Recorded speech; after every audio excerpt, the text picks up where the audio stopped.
안녕하세요. 유범성형외과 대표원장 김창민입니다. 최근 동안 이미지에 대한 관심이 늘어나면서 눈물 고랑을 개선하기 위해 다양한 시술을 받는 분들이 늘어나고 있습니다. 그 중에 최근에 시술을 많이 받는 제품이 바로 주베룩인데요. 주베룩은 콜라겐 생성을 유도하는 제품인데요. 그래서 이제 피부의 탄력이나 아니면 주름 개선을 도와주는 데 사용되고 있습니다. 하지만 눈 밑 부위에서는 조금 더 주의가 필요한 경우가 있는데요. 왜냐하면 문제가 생겼을 때 수술적 제거를 해야 되는 경우가 발생할 수 있기 때문입니다. 그래서 오늘 영상에서는 어떤 경우에 눈 밑에 시술한 주베룩이 문제가 된 것이며 또 어떤 경우에 수술적 제거가 필요한지에 대해서 설명을 드리도록 하겠습니다.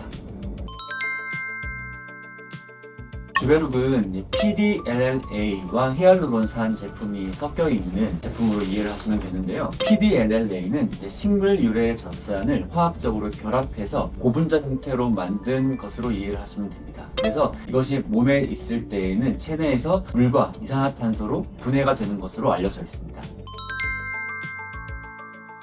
시술 부위에 단단한 덩어리가 이렇게 만져진다면은 결절이 생긴 것으로 이해하시면 됩니다. 보통은 시술 직후에는 이제 괜찮다가 특정 시점 이후로 갑자기 열감이나 붓기가 발생을 하고 그 붓기가 가라앉으면서 단단한 덩어리가 만져진다고들 말씀들을 하십니다.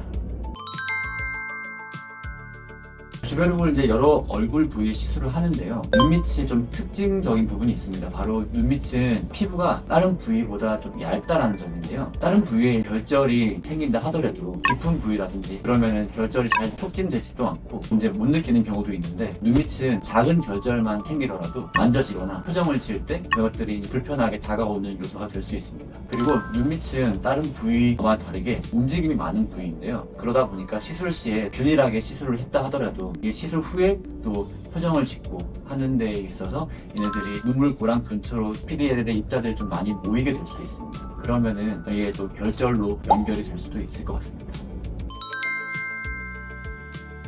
눈 밑은 다른 부위보다 일단 피부가 얇고 그 얇은 피부 안에 여러 가지 신경과 근육과 눈물 반대 조직들이 이제 밀집해 있는 공간입니다. 그 안에 결절이 생겼을 때 정상 조직들의 기능을 훼손하지 않고 제거를 하는 것이 사실은 다른 부위보다는 좀 어려울 수 있을 것 같습니다. 제거가 완전히 안 되었을 때에도 볼 같은 부위는 부피감만 줄어도 불편감이 많이 해소가 되는 반면에 눈 밑은 피부가 얇기 때문에 부피감이 준다 하더라도 모양적으로 여전히 남아 보이고 또 기능적으로도 감각적으로도 이제 불편감이 비슷하게 유지가 되기 때문에 제거의 만족도가 떨어질 수밖에 없습니다.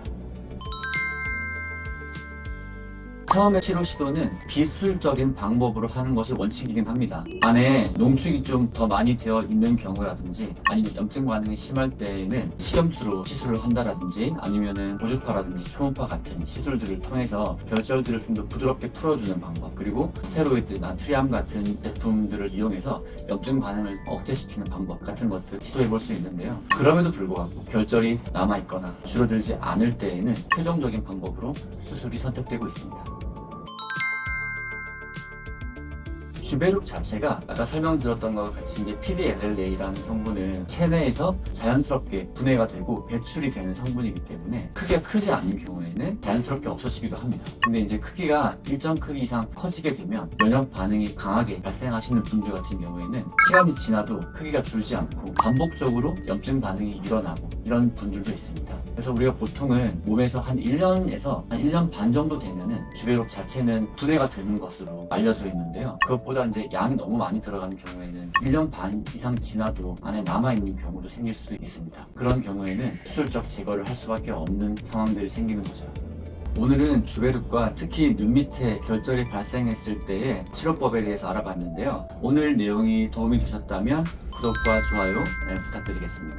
지금까지 유범성형외과 대표원장 강창민이었습니다. 감사합니다.